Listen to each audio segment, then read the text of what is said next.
رسول اللہ صلی اللہ علیہ وسلم کی 10 عادات مبارکہ۔ السلام علیکم ویورز، اس ویڈیو کو آخر تک ضرور دیکھیں۔ نمبر 1، صبح جلدی اٹھنا۔ رسول اللہ صلی اللہ علیہ وسلم صبح بہت جلد اٹھ جایا کرتے تھے، بلکہ ایسی کوئی روایت نہیں ملتی کہ آپ صلی اللہ علیہ وسلم کی تہجد بھی کبھی قضا ہوئی ہو۔ سورج نکلنے سے کچھ وقت قبل اور 1 گھنٹہ بعد تک کا وقت آکسیجن سے بھرپور وقت ہوتا ہے۔ آج سائنسی تحقیق کی بنیاد پر بھی صحت کے اعتبار سے 24 گھنٹوں میں یہ بہترین وقت ہوتا ہے کہ جس میں آپ کو زیادہ سے زیادہ آکسیجن لینے کا موقع ملتا ہے، جو کہ آپ کی صحت مند زندگی کے لیے ایک بہترین مفید عمل ہے۔ نمبر 2، آنکھوں کا مساج۔ صبح نیند سے اٹھنے کے بعد رسول اللہ صلی اللہ علیہ وسلم آنکھوں کا مساج فرمایا کرتے تھے۔ باڈی کا پورا نظام 11 سسٹم پر مشتمل ہوتا ہے۔ نیند سے اٹھنے کے بعد یہ سسٹم بحال ہونے میں 11 سے 12 منٹ لیتا ہے۔ اگر آپ آنکھوں کا مساج کرتے ہیں تو یہ سسٹم 10 سے 15 سیکنڈ میں فوراً بحال ہو جاتا ہے۔ نمبر 3، بستر پر کچھ دیر بیٹھے رہنا۔ رسول اللہ صلی اللہ علیہ وسلم بستر سے اٹھ کر کچھ دیر بیٹھے رہتے تھے اور معمول تھا کہ 3 دفعہ سورہ اخلاص پڑھتے تھے، کہ جس کو پڑھنے میں تقریباً 1 منٹ صرف ہوتا ہے۔ آج میڈیکل سائنس بتاتی ہے کہ ہمارے دماغ میں ایک کیپلری ہے کہ جسے ایک حصے سے دوسرے حصے کے لیے بلڈ کے لیے ایک پل بنتا ہے۔ اس طرح اس پل کے ذریعے سے ہی ہمارے پورے دماغ کو بلڈ کی سپلائی ہوتی ہے۔ اگر کوئی شخص صبح بیدار ہونے پر اچانک اٹھ کر چل دے جبکہ ابھی برین میں بلڈ کی سپلائی بحال نہیں ہوئی، تو اس شخص کو یہاں برین ہیمریج ہو سکتا ہے، یا وہ برین کے کئی دوسرے پیچیدہ مسائل کا شکار ہو سکتا ہے، کہ جس میں اچانک جسم کے کئی حصوں کا مفلوج ہونا، فالج بھی شامل ہے۔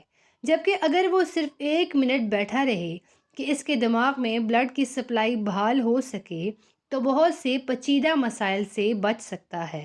یہ باقاعدہ ایک سائنس ہے، اور اس ایک حدیث مبارکہ کے پیچھے بہت سے پروفیسر، ڈاکٹرز کی ریسرچ شامل ہے کہ ہمیں محمد صلی اللہ علیہ وسلم کی اس سنت کے مطابق صبح اٹھنے کے بعد بیڈ پر کچھ دیر بیٹھے رہنا چاہیے۔ اس کا فائدہ یہ ہے کہ دماغ پوری طرح سے ایکٹیو ہو کر ہمارے جسم کی بھرپور رہنمائی کے قابل ہو جاتا ہے۔ اس سنت مبارکہ پر جہاں بہت بڑا اجر و ثواب ہے، وہاں صحت کا بہت بڑا راز بھی ہے۔ نمبر 4، قیلولہ کرنا۔ آپ صلی اللہ علیہ وسلم کی عادات مبارکہ تھی کہ دوپہر کے کھانے کے بعد 1 گھڑی کے لیے 20 سے 25 منٹ آپ صلی اللہ علیہ وسلم لیٹ جایا کرتے تھے۔ اس کا فائدہ یہ ہے کہ تقریباً 68% افراد میں جب وہ لنچ کرتے ہیں تو ان کا معدہ تھوڑی مقدار میں الکوہل پیدا کرتا ہے۔ ایسے میں اگر انسان چل پھر رہا ہو تو وہ چکرا کر گر سکتا ہے، یا اس پر خمار کی سی کیفیت طاری ہو سکتی ہے۔ یہی سبب ہے کہ آپ ہمیشہ دوپہر کے کھانے کے بعد اپنے آپ کو تھوڑا بوجھل محسوس کرتے ہیں۔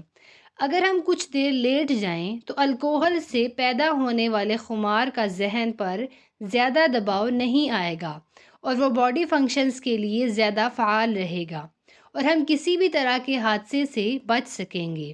آج پورا یورپ رسول اللہ صلی اللہ علیہ وسلم کی سنت کو عملاً اپنائے ہوئے ہیں، اور پورے یورپ میں دوپہر 1 سے 3 بجے تک کا وقفہ ہوتا ہے۔ انہوں نے سنت رسول صلی اللہ علیہ وسلم پر ریسرچ کی، اپنایا، اور ہم سے کہیں بہتر صحت کا معیار رکھتے ہیں۔ نمبر 5، کھانے سے پہلے پھل نوش فرمانا۔ رسول اللہ صلی اللہ علیہ وسلم ہمیشہ کھانا کھانے سے پہلے فروٹ نوش فرمایا کرتے تھے۔ آپ صلی اللہ علیہ وسلم کی عادت مبارکہ تھی کہ آپ کھانے کے بعد پھل نوش نہ فرماتے تھے۔ مختلف پھلوں میں 90 سے 99% تک پانی کی مقدار ہوتی ہے۔ آپ صلی اللہ علیہ وسلم نے چونکہ کھانا کھانے کے بعد پانی پینے سے منع فرمایا ہے، جبکہ کھانے سے قبل پانی پینے کی ترغیب دلائی ہے، اس لیے مختلف پھل بھی چونکہ پانی کی بہت زیادہ مقدار رکھتے ہیں، اس لیے ان کو کھانے سے پہلے کھانے سے جسم اور خاص طور پر معدہ اور آنتوں کو توانائی ملتی ہے، اور یہ بات بھی سائنس مشاہدات سے ثابت شدہ ہے۔ فروٹ میں موجود غذائیت سے خالی معدے کو زیادہ فائدہ ہوتا ہے۔ نمبر 6، غذا کے بعد پانی نہ پینا۔ رسول اللہ صلی اللہ علیہ وسلم کبھی بھی کھانے کے بعد پانی نہ پیتے تھے۔ آج علم و تحقیق سے جو باتیں سامنے آئی ہیں، ان سے پتہ چلتا ہے کہ اس سنت مبارکہ پر عمل نہ کرنے کے اس قدر نقصانات ہیں کہ گمان بھی نہیں کیا جا سکتا۔ جب ہم کھانے کے بعد پانی پیتے ہیں تو کھانے میں جس قدر بھی فیٹس ہوتے ہیں وہ کھانے سے نکل کر معدے کے اوپر والے حصے کی طرف آ جاتے ہیں۔ باقی کھانا ہاضمے کے دوسرے مرحلے کے لیے چھوٹی آنت میں چلا جاتا ہے، اور اس طرح معدے میں رہ جانے والا فیٹ اور پروٹین معدے کے اندر انتہائی نقصان دہ گیسز پیدا کرتے ہیں، جبکہ ان سب کو کھانے کے ساتھ مکس ہو کر نظام انہضام کے اگلے مرحلے میں جانا تھا۔ ہم نے پانی پی لیا یا فروٹ کھا لیا تو یہ ہماری صحت کی بربادی کے لیے معدے ہی میں رہ گئے۔ نمبر 7، وضو۔ ہم دن میں 5 فرض نمازوں کے لیے کم از کم 5 بار وضو کرتے ہیں، کیونکہ وضو کے بغیر نماز نہیں ہوتی، اور منہ، ناک، ہاتھ، بازو، سر اور پاؤں دھوئے بغیر وضو نہیں ہوتا۔ یعنی دن میں 5 بار ہم جسم کے ان تمام اعضاء کو دھوتے ہیں۔ وضو میں ہم جسم کے تمام ظاہری اعضاء دھوتے ہیں کہ جن پر مٹی اور کاربن لگ جاتی ہے۔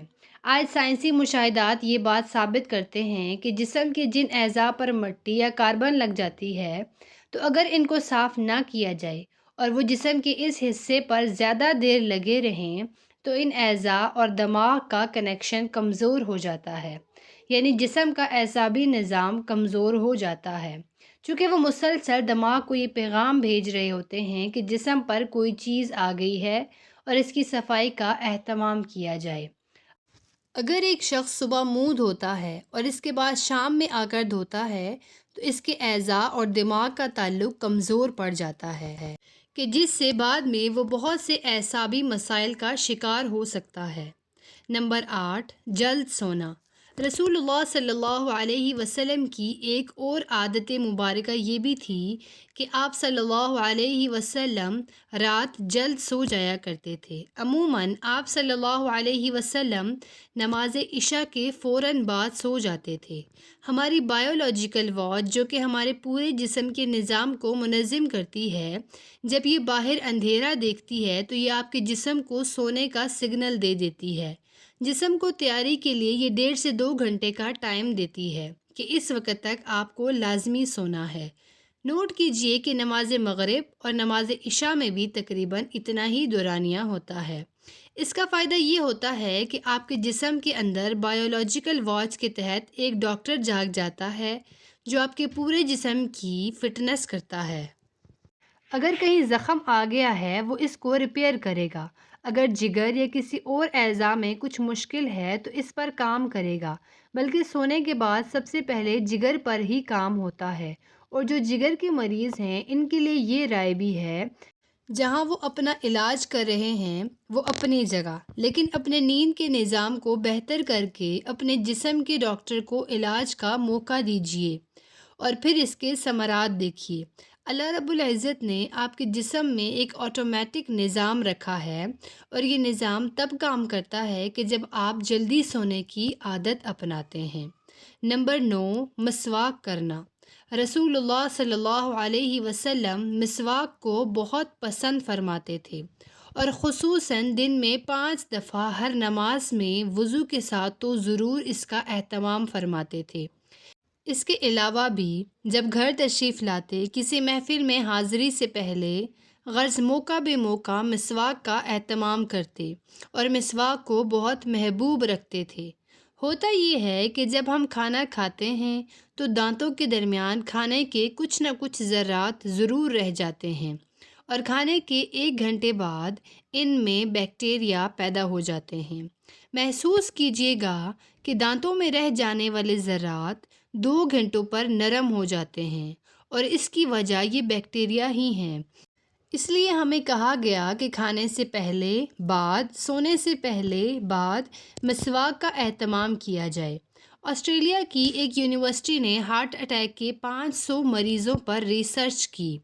انہوں نے جہاں اور بہت سی وجوہات بیان کی، وہاں ایک کامن وجہ یہ بھی سامنے آئی کہ یہ لوگ ٹوتھ برش کرنے کے عادی نہ تھے، جس کے سبب ان کے دانتوں میں جمع میل پیٹ میں جا کر اس قدر ملٹی پلائی ہوا کہ وہ ہارٹ کی آرٹریز کو بلاک کرنے کا سبب بنا۔ ان کو ہارٹ اٹیک کا اصل سبب ان کے دانتوں کا میل تھا، جبکہ ہمیں رسول اللہ صلی اللہ علیہ وسلم نے اس حد تک تلقین فرمائی کہ ایک موقع پر فرمایا کہ اگر امت پر بھاری نہ ہوتا تو میں امت پر مسواک کو فرض قرار دے دیتا۔ آج کی ماڈرن سائنس یہ ثابت کر چکی ہے کہ جن لوگوں کو ٹوتھ برش زیادہ کرنے کی عادت ہوتی ہے، ان کو غصہ کم آتا ہے اور وہ اکثر ٹھنڈے مزاج پرسکون رہتے ہیں۔ جس شخص کو زیادہ غصہ آتا ہو، بلڈ پریشر اکثر ہائی رہتا ہو، طبیعت میں بے چینی، تو وہ زیادہ سے زیادہ مسواک کیا کریں۔ 2-3 ماہ ہی میں وہ اس کے حیران کن معجزاتی اثرات پائے گا۔ نمبر 10، ہفتے میں 2 روزے۔ رسول اللہ صلی اللہ علیہ وسلم کے معمولات میں پیر اور جمعرات کا روزہ بھی شامل تھا، اور آپ صلی اللہ علیہ وسلم نے ان روزوں کو رکھنے کی ترغیب بھی دلائی۔ ہوتا یہ ہے کہ جب ہم معمول کے مطابق اپنی ضرورت سے زیادہ کھانا کھاتے رہتے ہیں تو جسم میں ایکسٹرا پروٹین فیٹس اکٹھے ہو جاتے ہیں، جو کہ جسم کی ضرورت سے زائد ہونے کے سبب جسم میں زہر کا کردار ادا کرتے ہیں اور مختلف بیماریوں کا سبب بنتے ہیں۔ آج کی عام بیماریاں شوگر، کولیسٹرول اور بلڈ پریشر کا بنیادی سبب یہی ایکسٹرا فیٹس ہی بنتے ہیں۔ جب آپ کو بھوک لگتی ہے تو جسم کے ہنگر جوسز یعنی جسم میں کھانا ہضم کرنے کا خودکار نظام پوری طرح سے تیار ہو جاتا ہے۔ اگر ہم نے 100 لقمے کھانے تھے مگر 70 پر ہاتھ روک لیا تو باقی 3 لقمے جن کی جسم کو ضرورت تھی، جسم وہ ضرورت ان ایکسٹرا پروٹین اور فیٹس کو کھا کر پورا کرتا ہے۔ جسم اپنے خودکار نظام کے تحت اکٹھے ہونے والے زہر کو ختم کرتا رہتا ہے اور آپ صحت مند رہتے ہیں۔ اب جب 3 روز کچھ کوتاہی ہوگی اور آپ نے پیر کو روزہ رکھ لیا تو دن بھر کے طویل روزے کے باعث آٹوفیجیا کے عمل کو ایکٹیو ہونے کا بھرپور موقع ملتا ہے اور 3 روز کی کوتاہی کو وہ ریپیئر کر دیتا ہے۔ پھر 2 روز کے معمولات اور جمعرات کا پھر روزہ، جب یہ سنت رسول آپ کے معمولات کا حصہ بن جاتی ہے تو بیماری پیدا کرنے والے سیل آٹوفیجیا کا عمل ہفتے میں 2 بار دہرائے جانے کے باعث اکٹھے ہی نہیں ہو پاتے اور آپ ہمیشہ صحت مند رہتے ہیں۔ آج ہم سائنسی تحقیقات پر بہت یقین رکھتے ہیں۔ کیا ہم اس انتظار میں ہیں کہ سائنس رسول اللہ صلی اللہ علیہ وسلم کی سنت مبارکہ کو پروف کرے تو ہم اللہ کے رسول کی سنتوں پر عمل کرنا شروع کریں گے؟ حقیقت یہ ہے کہ سائنس رسول اللہ صلی اللہ علیہ وسلم کی سنتوں سے بہت پیچھے ہے اور آپ کی ساری حیات طیبہ سنتیں ہمارے لیے مشعل راہ ہیں اور انہی میں ہمارے لیے دنیا و آخرت کی کامیابیاں اور راحتیں ہیں۔ لَقَدْ كَانَ لَكُمْ فِي رَسُولِ اللَّهِ أُسْوَةٌ حَسَنَةٌ۔ اے مسلمانوں، تمہارے لیے اللہ کے رسول صلی اللہ علیہ وسلم کی زندگی میں ایک بہترین نمونہ ہے۔